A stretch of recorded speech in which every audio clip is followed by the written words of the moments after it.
ela voltou a ser o centro das polêmicas depois da tragédia ocorrida com o nosso Museu Nacional. Eu estou falando da Lei Rouanet, que muitos ainda não entenderam como funciona.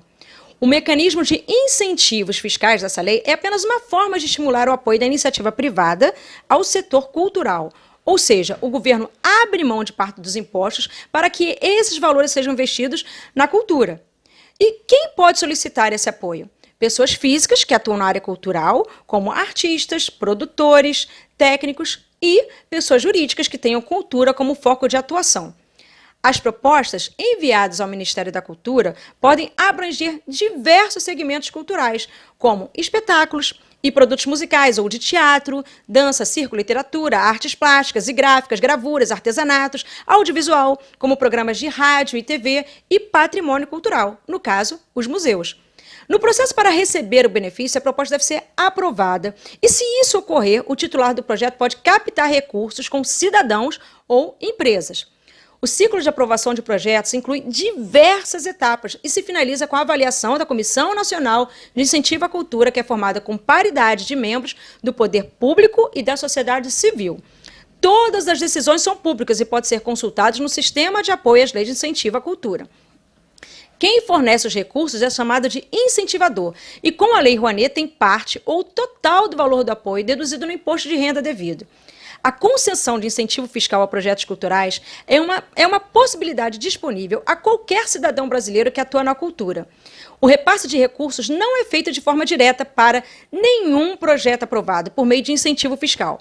Quem decide o financiamento são as empresas ou cidadãos que patrocinam ou doam aos projetos. A decisão não é do governo, como muitos pensam. O posicionamento político, artístico, estético ou qualquer outro relacionado à liberdade de expressão do artista ou projeto avaliado não é objeto de análise.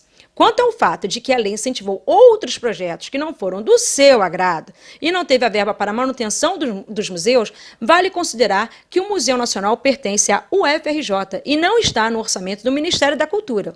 As pessoas tratam a Lei Rouanet como se ela devesse ser responsável por todo o orçamento da cultura. E não era essa a função da lei. Ela gerou muitas distorções graves no sistema de cultura do país, como a decisão de quem vai ou não receber o incentivo está nas mãos do gerente de marketing, das empresas, por exemplo.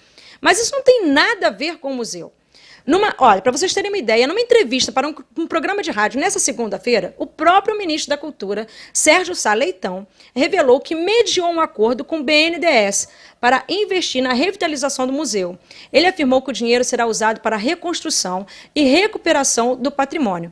Leitão disse com todas as letras que o Museu Nacional pertence à UFRJ e não está no orçamento do Ministério da Cultura. O que ele se propôs a fazer assim que assumiu o posto foi de ajudar o museu a captar recursos para viabilizar a sua revitalização. Nessa esteira, ele conseguiu sensibilizar o então presidente do BNDES. O contrato foi assinado em junho. Infelizmente, não deu tempo de ser implementado. Mas esses recursos estão disponíveis para serem usados na reconstrução. Entendam, as universidades federais, pela Constituição, têm autonomia administrativa e financeira. Não há a menor possibilidade do Ministério da Cultura tomar frente em algo que está na jurisdição de uma universidade federal. O que pode haver é um diálogo. No mais, a Lei Rouanet e sua concepção de cultura são liberais.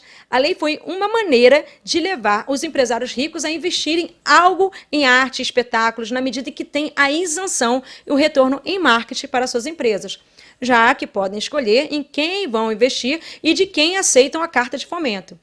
Ela pode ser vista como boa ou como má, a depender do que cada um defende. Mas usar informações erradas sobre a lei para falar mal do governo de esquerda mostra que não se está entendendo patavina de como a lei funciona. E é óbvio que, junto ao descaso de muito tempo, somado à PEC dos gastos, que esquartejou a FRJ, o orçamento cada vez mais perto da indigência ajuda a entender a tragédia que se abateu sobre o Rio de Janeiro e sobre o Brasil. Historicamente, os museus nunca tiveram a atenção necessária. Mas o golpe contribuiu sim para a destruição do Museu Nacional. Em tempo, leiam os programas do governo de cada candidato à presidência. Vejam em qual deles há projetos para a recuperação dos museus. Eu adianto, você vai encontrar somente dois. Um é do PT e o outro não é do Ciro, nem do Alckmin e nem de Bolsonaro. Élica Takimoto, 13021, a candidata a deputada estadual pelo Rio de Janeiro.